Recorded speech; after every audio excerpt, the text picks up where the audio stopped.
Tangan sorak-sorai yang paling meriah buat Tuhan. Tundukkan hati, tundukkan kepala kita satu dalam doa, kita berdoa. Kami mengucap syukur Tuhan, Kau Tuhan yang luar biasa, Kau Tuhan yang sangat baik dalam kehidupan kami. Kami boleh ada sampai hari ini, semua karena anugerah kebaikan Tuhan sungguh nyata dalam kehidupan kami. Dan kami percaya kalau Tuhan menyertai kami sampai hari ini, artinya sampai putih rambut kami, sampai masa tua kami penyertaan Tuhan akan tetap sempurna dalam kehidupan kami. Kami percaya kami akan melihat hidup kami diberkati.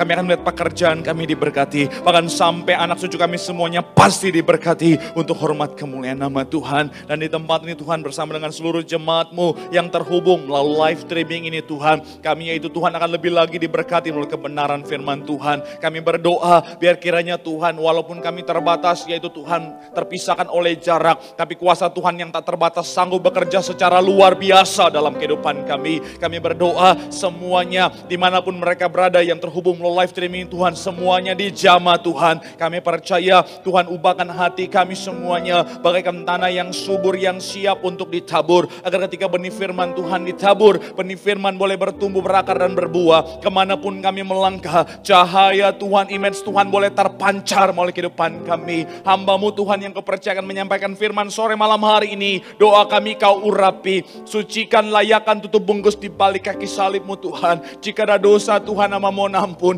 Jika ada kelemahan tubuh Tuhan, Kau yang berikan kekuatan. Hambanya manusia biasa, penuh dengan kekurangan, penuh dengan keterbatasan. Tapi kami percaya dengan iman, walaupun yang manusia biasa terbatas, penuh dengan kekurangan, Tuhan sanggup ubahkan jadi luar biasa untuk menjadi saluran berkat bagi setiap jemaat-Mu. Kiranya Tuhan benar-benar sembunyikan hamba-Mu di balik kaki salib-Mu. Biar kiranya hamba semakin kecil, Tuhanlah yang semakin besar. Sehingga benar-benar apa yang kami kerjakan, nama Tuhan saja yang dipuji dan dipermuliakan. Ucap berkat Tuhan untuk pengabaran firman saat sore malam hari ini. Jika yaitu Tuhan ada kuasa-kuasa kegelapan, roh-roh di udara ingin mengganggu, yaitu Tuhan pengabaran firman Tuhan saat sore malam hari ini. Bersama dengan seluruh jemaat-Mu kami bersatu hati dipatahkan, dihancurkan dalam nama Yesus. Kami berdoa benar-benar Tuhan firman yang ditaburkan menjadi rema, menjadi berkat dalam kehidupan kami. Bahkan kami berdoa semua yang disampaikan isi hati Tuhan. Karena yang kami tahu isi hati Tuhan sesimpel apapun kalimatnya, pasti ada kuasa, pasti memberkati setiap kami. Berbicaralah Tuhan bagi setiap kami, karena kami siap untuk mendengarkannya. Dalam nama Tuhan Yesus, mari yang siap diberkati dengan sukacita dengan iman, yang siap terima isi hati Tuhan. Sama-sama kita katakan, amin. Boleh berikan tepuk tangan yang paling meriah buat Tuhan. Silakan duduk saudara dimanapun kau berada. Dari mimbar ini saya mau sampaikan salam damai sejahtera. Shalom. Sekali lagi shalom. Haleluya. Yang di rumah, di jalan, dimanapun saudara berada. Salam damai sejahtera dari tempat ini untuk saudara. Dan saya percaya saudara dan saya, kita dalam Tuhan pasti selalu ada sukacita. Amin. Dan di mana ada sukacita, pasti ada senyuman di wajahnya. Yuk sama-sama boleh berikan senyuman dulu. Bilang sama kanan kirimu, mari bersukacita dalam Tuhan. Haleluya. Kalau saudara lagi bersama dengan keluarga, lagi bersama dengan teman saudara, atau dengan siapapun di sekitar saudara, bagikan sukacita Tuhan sore hari ini. Katakan mari bersukacita dalam Tuhan. Sebab sukacita Tuhan tercurah bagi setiap kita. Haleluya. Haleluya. Terpuji nama Tuhan. Senang bisa jumpa saudara saat sore malam hari ini. Saya percaya kita semangat cari Tuhan, kita setia cari Tuhan, apapun keadaannya. Saya mau bilang saudara, janji firman Tuhan saudara dan saya, kita pasti diberkati Tuhan. Amin. Sama-sama bilang sama saya, aku pasti diberkati Tuhan. Bilang sama kanan kirimu, kamu juga pasti diberkati Tuhan. Tepuk tangan yang paling meriah dulu buat Tuhan. Haleluya, haleluya. Yuk saudara, saya gak sabar untuk membagikan firman Tuhan hari ini. Tapi sebelumnya saudara, sebelum kita mau yaitu buka firman Tuhan, mau buka Alkitab kita mau angkat Alkitab kita dulu. Alkitab, Alkifon juga boleh saudara. Tanda pengakuan kita terhadap otoritas firman Tuhan. Yuk sama-sama dengan iman percaya, dimanapun saudara berada sama-sama katakan, dalam nama Tuhan Yesus, aku percaya Alkitab ini berisi firman Tuhan. Setiap kata kalimatnya sanggup memberkati aku. Dan hari ini aku pasti diubahkan, aku pasti dipulihkan. Dalam nama Tuhan sama-sama kita katakan, amin. Haleluya, terpuji nama Tuhan. Yuk kita langsung membuka Alkitab kita saudara. Yohanes pasalnya yang ke-10, ayatnya yang ke-27. Kita akan buka Alkitab kita saudara, satu ayat di kitab Yohanes. Kita akan lihat pasalnya yang ke-10. ayatnya yang ke-27, Yohanes pasalnya yang ke-10, ayatnya yang ke-27. Haleluya. Satu ayat sebagai ayat pembuka sekaligus dasar pembahasan kita saat sore malam hari ini. Yohanes pasalnya yang ke-10, ayatnya yang ke-27. Walaupun saudara di rumah, kalau sudah di situ bilang haleluya. Haleluya, modal layar, haleluya juga saudara. Enggak apa-apa, yuk sama-sama kita baca. 3, ya. Domba-dombaku mendengarkan suaraku dan aku mengenal mereka dan mereka mengikut aku. Sekali lagi 3, ya. Domba-dombaku mendengarkan suaraku dan aku mengenal mereka dan mereka mengikut aku. Boleh munculkan tema khotbah saya hari ini saudara, tidak bikin saudara pusing tetapi sesuatu hal yang sederhana tetapi kuasanya dahsyat luar biasa. Tema khotbah saya hari ini adalah bicara tentang suara Tuhan. Sama-sama bilang sama saya suara Tuhan. Sekali lagi sama-sama bilang sama saya suara Tuhan.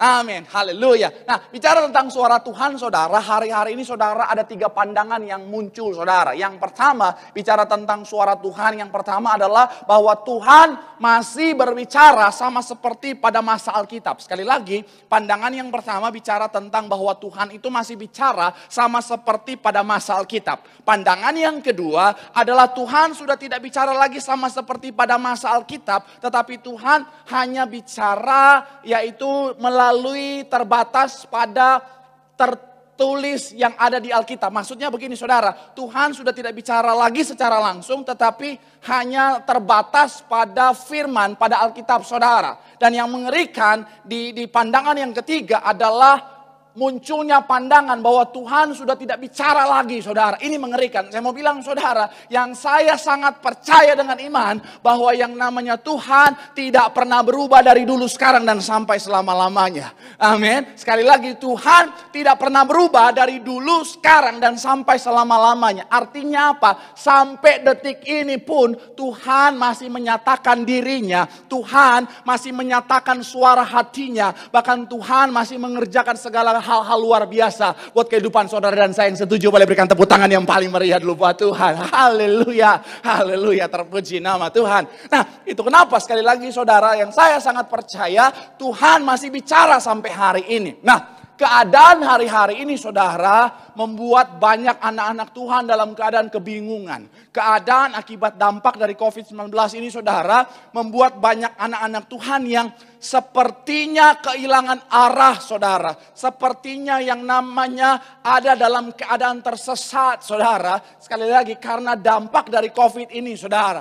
Nah, itu kenapa penting bagi setiap kita untuk yang namanya mendengarkan suara Tuhan. Karena kenapa? Suara Tuhan akan menuntun saudara dan saya. Suara Tuhan akan mengeluarkan saudara dan saya dari kebingungan. Suara Tuhan akan mengeluarkan saudara dan saya dari ketersesatan saudara. Kalau saudara perhatikan sesi sebelum ini saudara, Bapak Gembala Sidang kita ketika menyampaikan pada saat firman yang namanya perjamuan kudus, Bapak Gembala Sidang bersama Ibu Gembala mengingatkan ayat tentang bahwa siapa mendengar, hendaklah dia mendengar apa yang dikatakan oleh roh. Roh di sini bicara tentang roh Tuhan, artinya apa? Suara Tuhan. Di akhir zaman ini saudara, kita benar-benar butuh yang namanya suara Tuhan, roh Tuhan itu untuk apa? Untuk menuntun kita, untuk membimbing kita. Supaya apa? Kita tidak ada dalam yang namanya ketersesatan, kita tidak ada yang namanya dalam keadaan yang bingung saudara. Karena kenapa? Kalau anak Tuhan tersesat, kalau anak Tuhan bingung, saya mau bilang saudara, ini kesempatan yang bagus untuk iblis, untuk membuat saudara dan saya salah arah. Dan akhirnya saya mau bilang saudara, bisa membuat saudara dan saya berakhir di tempat yang sebenarnya itu sebenarnya tempat yang sangat-sangat keliru saudara. Itu kenapa penting sekali lagi bagi setiap kita untuk benar-benar mendengarkan suara Tuhan. Mungkin saudara bilang, oh ya Pak Pendeta, saya mau dengar suara Tuhan. Tapi saya mau bilang saudara, sejujurnya ketika saya coba pelajari dalam kehidupan kita, bicara tentang suara yang ada dalam kehidupan kita, saya pelajari, ternyata bukan hanya ada satu suara, yaitu suara Tuhan saja dalam kehidupan kita. Sekali lagi, dalam kenyataannya, dalam kehidupan kita, bukan hanya ada satu suara yaitu suara Tuhan saja. No, ketika saya pelajari ternyata saya bisa kategorikan ada 3 kategori saudara. Yang pertama suara yang berasal dari Tuhan, itu suara Tuhan. Yang kedua, suara yang berasal dari diri sendiri, keinginan diri sendiri, saudara. Nah, yang ketiga adalah suara yang berasal dari si jahat atau iblis. Sekali lagi, ada 3 kategori suara yang ada dalam kehidupan kita. Yang pertama, suara yang berasal dari Tuhan. Yang kedua, suara yang berasal dari diri sendiri. Nah, yang ketiga adalah suara yang berasal dari si jahat atau dari iblis, saudara. Itu kenapa kita harus benar-benar make sure suara yang kita ikutin adalah suara yang berasal dari Tuhan. Karena kenapa? Suara yang berasal dari diri sendiri bisa membuat kita makin tersesat. Suara yang berasal dari si jahat atau dari si iblis, so pasti akan menghancurkan kehidupan saudara dan saya. Akan membuat saudara dan saya berakhir di tempat yang salah. Itu kenapa penting bagi setiap kita untuk make sure yang kita dengarkan adalah suara yang berasal dari Tuhan. Amin. Itu kenapa hari ini saudara saya ingin bicara secara spesifik adalah ciri-ciri suara Tuhan. Supaya kita benar-benar punya pengetahuan yang lebih dan kita tidak mudah yang namanya dibohongi oleh iblis. Yang pertama, boleh munculkan di layar saudara. Ciri suara Tuhan yang pertama, boleh munculkan poin yang pertama. Saya mencatat di sini saudara, bicara tentang ciri suara Tuhan adalah mengandung damai sejahtera. Sama-sama bilang sama saya, damai sejahtera. Sama-sama bilang sama saya, damai sejahtera. Amin. Salah satu ciri dari suara Tuhan adalah suara Tuhan itu ketika datang dalam kehidupan saudara dan saya, suara Tuhan itu akan membawa damai sejahtera.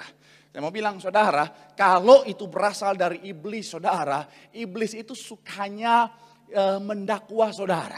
Iblis itu sukanya membawa saudara pada yang namanya kekhawatiran. Iblis itu sukanya membawa saudara pada yang namanya kebimbangan saudara. Seperti yang saya bilang tadi, karena ketika saudara dan saya ada pada posisi itu, sangat mudah untuk membuat saudara dan saya sebagai anak-anak Tuhan untuk jadi orang-orang yang tersesat saudara. Itu kenapa saya mau bilang kita bisa melihat, mengindikasikan suara itu berasal dari Tuhan atau tidak adalah tergantung dari ketika suara itu membawa damai sejahtera dalam kehidupan kita atau tidak. Karena saya mau bilang gini saudara, hari-hari ini saudara, apalagi keadaan dampak dari COVID ini saudara, banyak digunakan oleh iblis untuk membawa kekhawatiran dalam kehidupan saudara. Akan muncul suara-suara yang saya mau bilang saudara, ini berasal dari iblis untuk membuat saudara dan saya makin hari makin takut, makin hari makin khawatir, makin hari makin depresi. Ini yang bahaya saudara. Saya kasih contoh saudara. Misalnya dalam kehidupan kita, saudara lagi diam-diam, tiba-tiba saudara batuk. Kalau itu berasal dari Tuhan, pasti tenang. Kamu tidak akan apa-apa, sebab aku selalu menyertai engkau. Oleh bilur-bilur Tuhan Yesus, kau pasti sembuh. Dari Tuhan. Kenapa? Bawa damai sejahtera, bawa ketenangan. Tapi kalau saudara batuk tiba-tiba muncul suara, batu-batu begitu itu COVID tuh. Ntar lagi mati lu. Ketakutan akhirnya. Saya mau bilang saudara, pesan saya langsung tengking. Dalam nama Yesus. Enyak kau iblis. Karena kenapa? Itu suara dari iblis membawa ketakutan saudara. Indikasi suara itu berasal dari Tuhan adanya damai sejahtera. Bahkan saya mau bilang saudara, sekalipun saudara ada dalam keterpurukan, sekalipun yang paling dalam, sekalipun saudara ada dalam dosa yang berat sekalipun, teguran Tuhan pun itu membawa atau mengandung damai sejahtera. Walaupun mungkin yang namanya bisa mengusik kenyamanan saudara dan saya, tetapi suara Tuhan itu akan yang namanya mengandung atau membawa dampak damai sejahtera dalam kehidupan saudara dan saya. Coba kita lihat Alkitab kita saudara. Kejadian pasalnya yang ketiga ayat 8-10. Ini ketika manusia jatuh dalam dosa. Kejadian pasalnya yang ketiga saudara, kita baca ayat 8 sampai ayatnya yang ke-10. Coba kita lihat Alkitab kita. Yuk sama-sama kita baca. Saya akan bantu baca buat saudara. 3, ya. Ketika mereka mendengar bunyi langkah Tuhan Allah. Ini ketika manusia jatuh dalam dosa, Adam dan Hawa. Yang berjalan-jalan dalam taman itu pada waktu hari sejuk. Dikatakan apa? Bersembunyilah manusia dan istrinya itu terhadap apa? Tuhan Allah di antara pohon-pohonan dalam taman. Ayat yang ke-9 dikatakan apa? Tetapi Tuhan Allah apa? Memanggil manusia itu dan berfirman kepadanya, di manakah engkau? Nah kita lihat ayat ke-10 dikatakan apa? Ia menjawab, perhatikan di sini saudara. ketika aku mendengar bahwa engkau ada dalam taman ini, yang muncul apa? Aku menjadi takut. Ada ketakutan di sana karena mereka mendengar suara Tuhan. Langkah Tuhan maksud saya. Karena aku telanjang sebab itu aku bersembunyi. Coba perhatikan sekali lagi saudara. Ketika mereka mendengar suara langkah kaki. Perhatikan. Suara langkah kaki Tuhan. Mereka ketakutan. Karena kenapa? Ada dosa. Dosa yang akhirnya membuat mereka ketakutan saudara. Mereka mendengar langkah kaki Tuhan langsung takut. Tetapi ketika mereka mendengar suara Tuhan. Mereka punya kemampuan untuk menjawab. Awalnya mereka dalam ketakutan karena mendengar suara langkah kaki Tuhan di saat mereka sangat berdosa. Tapi ketika mereka mendengar suara Tuhan, akhirnya mereka punya kemampuan untuk yang namanya menjawab. Karena kenapa? Suara Tuhan itu tadi mengandung yang namanya damai sejahtera yang memampukan mereka sekalipun ada dalam dosa yang kelam sekalipun, memampukan mereka untuk meresponi dengan jawaban. Karena kenapa? Sekali lagi suara Tuhan mengandung damai sejahtera. Case yang kedua, Kisah Para Rasul. Coba kita lihat, Kisah Para Rasul 9. Kita lihat ayat 1 sampai 6. Kisah Para Rasul 9 saudara. Kita lihat ayat 1 sampai ayat yang ke-6 saudara. Kisah Para Rasul 9 ayat 1 sampai 6. Kita cepat baca saudara. Yuk sama-sama kita baca. 3 ya. Sementara itu berkobar-kobar hati Saulus. Ini Paulus sebelum bertobat saudara. Untuk mengancam dan membunuh murid-murid Tuhan. Ia menghadap imam besar. Ayat yang kedua dikatakan apa? Dan meminta surat kuasa daripadanya untuk apa? Dibawa kepada majelis-majelis Yahudi di Damsyik. Supaya jika ia menemukan laki-laki atau perempuan yang mengikuti jalan Tuhan, ia menangkap mereka dan membawa mereka ke Yerusalem. Ayat yang ketiga dikatakan apa? Dalam perjalanannya ke Damsyik, ketika ia sudah dekat kota itu, tiba-tiba apa? Cahaya memancar dari langit mengelilingi dia. Ayat yang keempat, ia rebah ke tanah dan kedengaranlah olehnya suatu suara. Ini suara Tuhan yang berkata kepadanya, Saulus, Saulus, mengapakah engkau menganiaya aku? Tapi kita lihat dampak dari suara Tuhan saudara. Jawab Saulus, siapakah engkau? Tuhan, katanya, akulah Yesus yang kau aniaya itu. Ayat 6 dikatakan apa? Tetapi bangunlah dan pergilah ke dalam kota. Di sana akan dikatakan kepadamu apa yang harus kau perbuat. Waktu itu saudara, kalau saudara zaman sekolah minggu rajin ikut ibadah sekolah minggu, pasti tahu. Saulus ini saudara adalah orang yang amat sangat jahat, terutama buat anak-anak Tuhan pada masa itu. Saulus ini saudara adalah orang yang bisa dikatakan pembunuh berdarah dingin saudara. Dia membantai yang namanya anak-anak Tuhan, pengikut-pengikut Kristus pada masa itu saudara. Dan ketika dia ingin membantai lebih lagi saudara, dia mengalami yang namanya perjumpaan dengan yang namanya suara Tuhan melalui cahaya yang luar biasa dan ada suara Tuhan yang muncul. Bahkan kalau saudara baca di ayat 4 saudara dikatakan ia rebah. Dalam bahasa aslinya menggunakan kata pepto. Dalam aslinya menggunakan kata pipto. Pipto ini saudara, pipto ini bicara bukan cuma rebah tapi benar-benar tersungkur saudara. Benar-benar tersungkur. Dan saya mau bilang saudara, itu merupakan keadaan yang buat saya bisa dikatakan menakutkan saudara. Tetapi ketika yang namanya dia mendengar suara Tuhan, akhirnya apa? Suara Tuhan menghilangkan ketakutannya. Dan suara Tuhan akhirnya apa? Menghasilkan pertobatan yang luar biasa dalam kehidupan Saulus. Menjadi seorang Paulus, rasul yang luar biasa saudara. Kalau saudara ingat ketika yang namanya para wanita pergi ke kubur Tuhan Yesus. Suara Tuhan menghilangkan ketakutan mereka. Tuhan berkata jangan takut. Menghilangkan apa? Ketakutan. Karena kenapa? Sekali lagi suara yang berasal dari Tuhan, dari roh Tuhan akan menghilangkan yang namanya ketakutan. Karena kenapa? Suara Tuhan membawa damai sejahtera. Oleh sebab itu sekali lagi saudara, ayo pesan saya dari mimbar ini saudara. Hari-hari ini saudara berita di luar sana sudah sangat menakutkan. Keadaan hari-hari ini sudah sangat menghilangkan damai sejahtera. Pesan saya, make sure yang kau dengarkan adalah suara yang berasal dari Tuhan. Karena kenapa? Suara yang berasal dari Tuhan akan menuntun saudara dan saya pada damai sejahtera. Yang setuju boleh berikan tepuk tangan yang paling meriah dulu buat Tuhan. Haleluya. Bilang sama kanan kirimu, dengarkan suara Tuhan yang membawa pada damai sejahtera. Bilang sama yang ngomong, jangan dengerin yang lain, ntar lu pusing sendiri. Tepuk tangan lu yang paling meriah buat Tuhan. Haleluya. Yang kedua, kita cepat saudara. Yang kedua, apa ciri yang namanya suara Tuhan dalam kehidupan kita? Yang kedua, boleh munculkan di layar saudara, ciri yang kedua adalah bicara tentang selaras dengan firman Tuhan. Sama-sama bilang sama saya, selaras. Sama-sama bilang sama saya, dengan firman Tuhan. Sama-sama bilang sama saya, selaras. Sama-sama bilang sama saya, dengan firman Tuhan. Amin. Yang kedua, ciri dari suara Tuhan adalah suara Tuhan itu pasti selaras atau tidak bertentangan dengan firman Tuhan. Karena kenapa? Tuhan tidak akan pernah melanggar firman-Nya. Firman Tuhan itu ya dan amin, pasti digenapi. Jadi artinya ketika Tuhan memberikan suaranya buat saudara dan saya, pastilah tidak akan bertentangan dengan firman. Kalau saudara perhatikan kesaksian Bapak Gembala Sidang kita saudara dalam pelayanan beliau, Tuhan ketika suaranya datang menyatakan dirinya dan suaranya berkata kepada Bapak Gembala Sidang kita, kembalikan kuasa di balik perjamuan kudus dan minyak urapan. Saya mau bilang saudara, itu sangat sejalan, selaras dengan firman Tuhan. Ketika saya pelajari lebih dalam firman Tuhan saudara, mulai dari sejak yang namanya perjanjian lama sampai perjanjian baru, semuanya punya korelasi yang sangat erat. Bahkan menyatakan adanya kuasa di balik perjamuan kudus dan minyak urapan. Adanya kuasa di balik tubuh dan darah Tuhan Yesus saudara.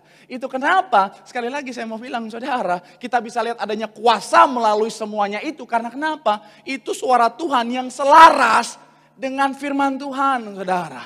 Itu kenapa yang kedua saya mau bilang sama saudara dan saya, perhatikan baik. Ketika kau mendengar suara dan kau ingin cari tahu ini dari Tuhan atau bukan, kau bisa bandingkan, kau bisa pikir, kau bisa evaluasi apakah itu seturut dengan firman atau tidak.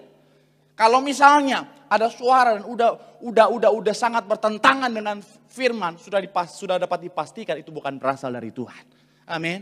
Dalam kehidupan kita misalnya, saudara udah, bapak-bapak udah punya istri misalnya. Sudah punya istri. Tiba-tiba saudara lihat ada wanita lain. Tiba-tiba ada suara. Coba kamu lihat wanita itu. Dia jauh lebih cantik daripada istrimu.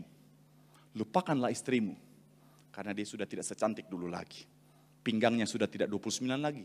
Sekarang 92,7. Tinggalkanlah istrimu. Oh, udah dipastikan itu dari iblis itu. Setan itu saudara. Karena kalau dari Tuhan dengan tegas bilang, yang sudah dipersatukan Tuhan, tidak boleh diceraikan manusia. Harus ada kekudusan di dalamnya. Atau ibu-ibu, udah punya suami misalnya. Atau ada wanita, lihat suami orang. Terus bilang, jangan-jangan itu jodohku. Ada suara yang bilang, itu jodohmu, langsung tolak dalam nama Yesus. Karena kenapa? Itu pasti dari iblis. Atau misalnya, nggak usah suara yang muncul maksudnya dalam hati dan pikiran saudara. Bisa juga melalui orang-orang terdekat. Karena gini saudara, Tuhan bisa pakai orang terdekat saudara. Kabar buruknya, iblis juga bisa pakai orang terdekat saudara. Contohnya, misalnya begini saudara. Misalnya begini.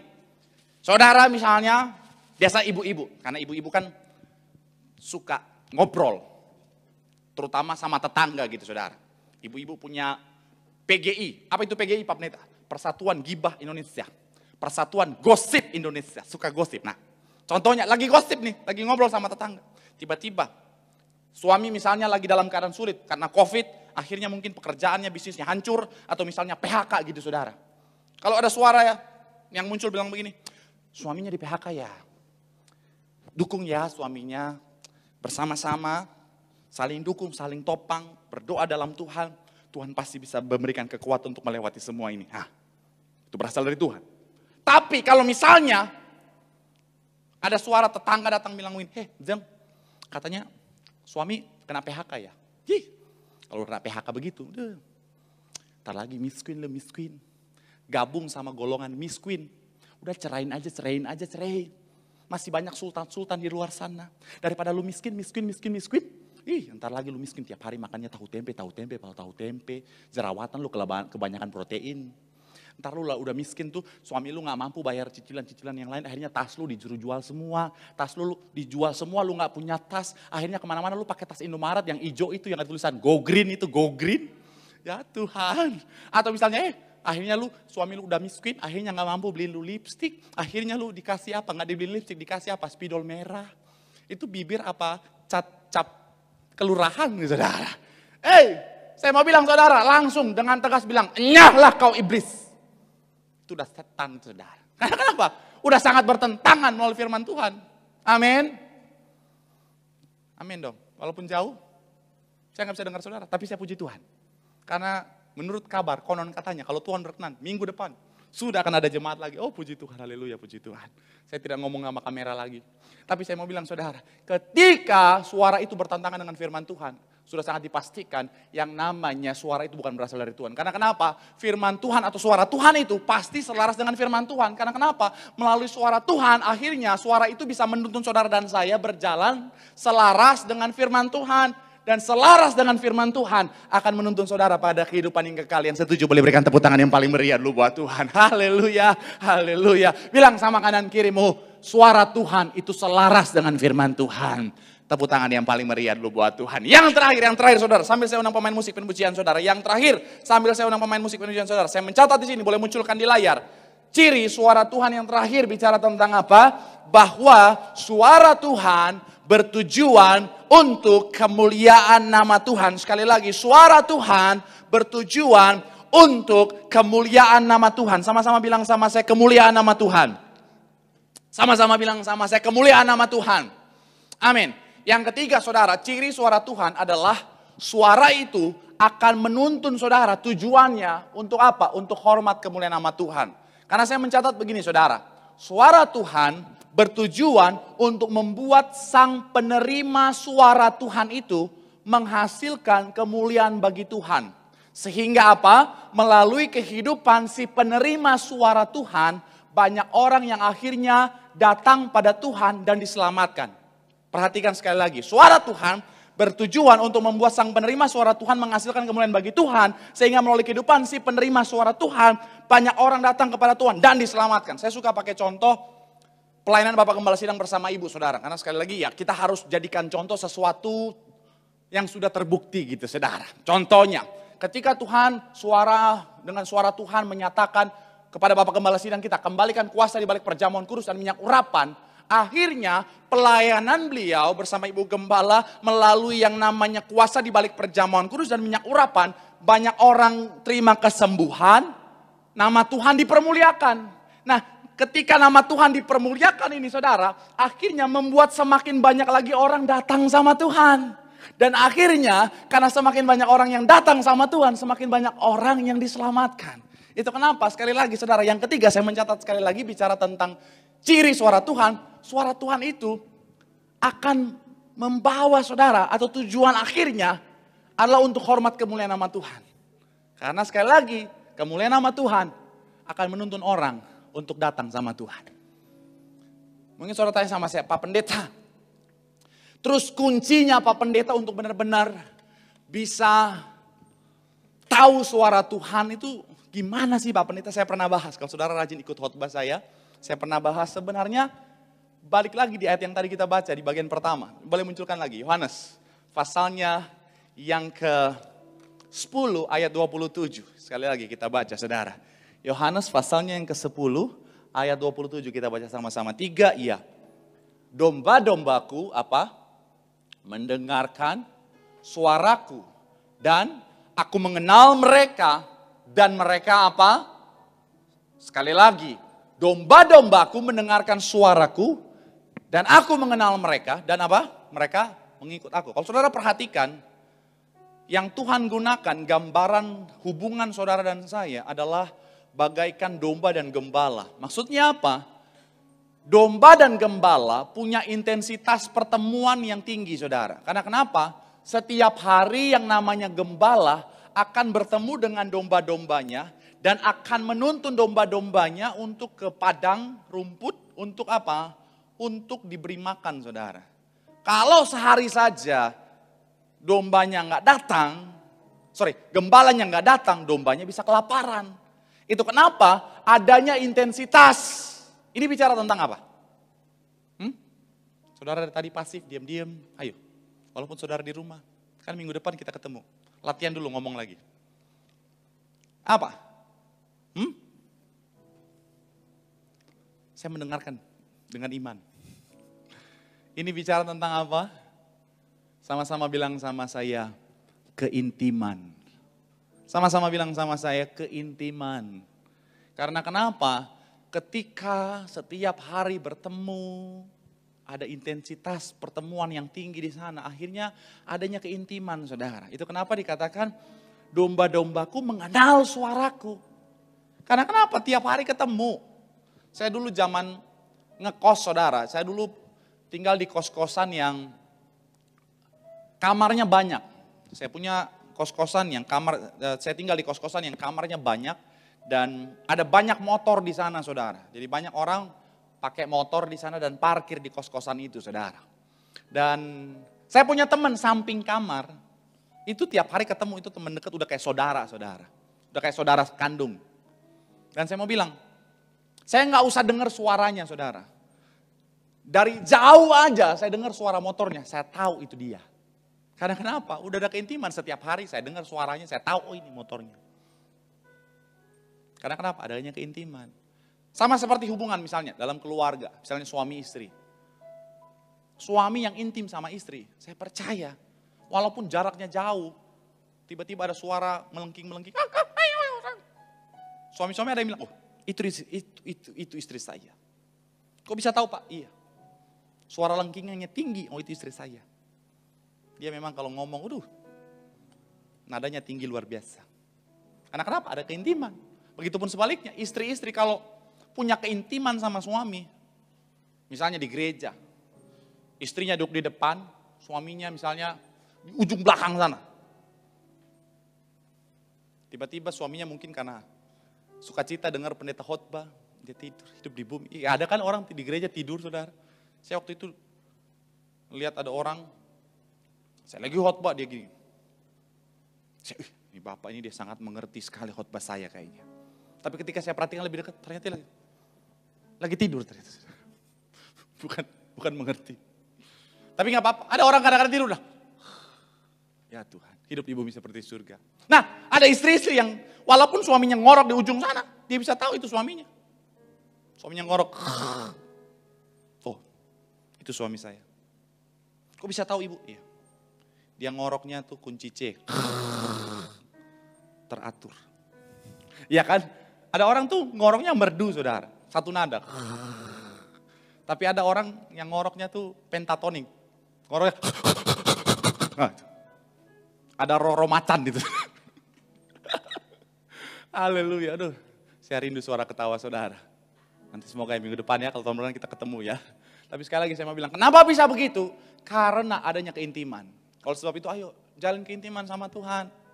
Tiap hari doa, tiap hari perjamuan kudus menyatu dengan tubuh dan darah Tuhan Yesus. Pengurapan saudara, gambaran adanya roh Tuhan bertakhta. Hidup dalam Tuhan, adanya keintiman. Saya percaya kita nggak gampang dibodohi oleh iblis lagi. Sekalipun dia berusaha menyamar seperti malaikat terang. Tapi boleh lihat sekali lagi ayatnya. Dikatakan apa di sana? Sekalipun iblis yaitu menyamar seperti malaikat terang. Tetapi saya mau bilang, saudara dan saya, ketika kita mendengar suara Tuhan, kita akan mengenal suara Tuhan. Dan akhirnya apa? Kita akan mengikut Tuhan. Kemana? Menuju pada kehidupan yang kekal. Yang setuju boleh berikan tepuk tangan yang paling meriah dulu buat Tuhan. Haleluya. Bilang sama kanan kirimu, suara Tuhan untuk kemuliaan nama Tuhan. Tepuk tangan yang paling meriah buat Tuhan. Sama-sama teduhkan hati kita di hadapan Tuhan. Kita mau mengucap syukur buat kebaikan Tuhan yang Tuhan nyatakan dalam kehidupan kita.